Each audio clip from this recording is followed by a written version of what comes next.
Hello there, Catherine Bryant here from brilliantliving.hq.com, and it is another lovely September day, and today I'm out here on the heath. And for any of you who think it's always raining in England, well, this is proof that it's not.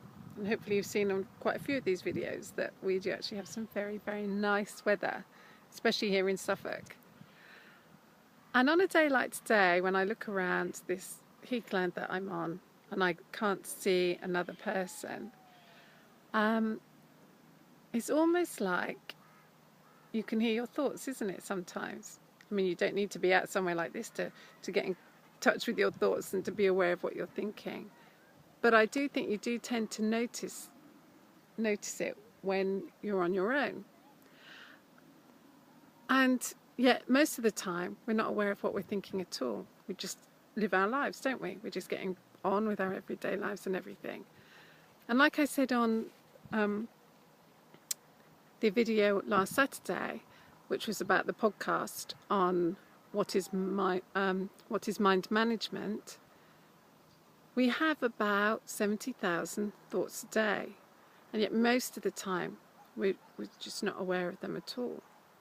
I mean, sometimes we are, of course, but what research has shown is that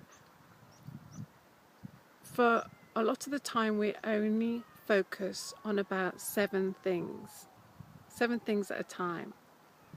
After that we lose focus. We can't really take in more than 7 things, hold it in the front of our brain, in the front of our mind, in the front of our consciousness all at the same time. We can't hold more than 7 things. Now some people of course can, because they've trained themselves and what have you, but generally speaking this is how people operate. So that means that most of those other thousands and thousands of thoughts going on underneath our conscious thinking. So one of the things that mind management does is help us to be consciously aware of some more of these thoughts, and to get the thoughts that we are thinking of, those 7 things that are at the forefront of our mind, to make sure they're good ones that count, and that they're the ones we want to be focusing on. Because we don't want to be focusing on negative things. We don't want to be focusing on the things that are going to stop us doing what we want, making the changes we want to make, getting better at what we want to get better at, being happier, that sort of thing. We don't want to focus on those.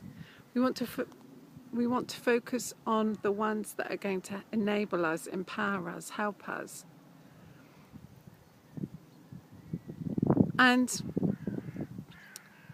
the reason why I was thinking about what our goals are the other day, and I was talking about the children all going back to school and everything, and that sometimes it's really good for us to have some goals in our lives, even if they're not what you might traditionally think of as goals, but more like themes for our lives, is that when you set goals for yourself, and there are certain ways you can do which make them much more effective, which we will talk about another day, but when you do that, you're helping your mind, you're giving your mind more indication of the sorts of things you want to focus on. And that's why it's very important to have ideas about what it is you want to do, if there are things you want to do, if you don't just want to sort of meander through life. I mean, there's nothing wrong with a good meander. That's what I've been doing here this morning.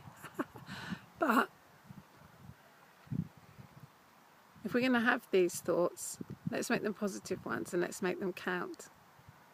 And that's it for today, and I'll see you tomorrow. Bye.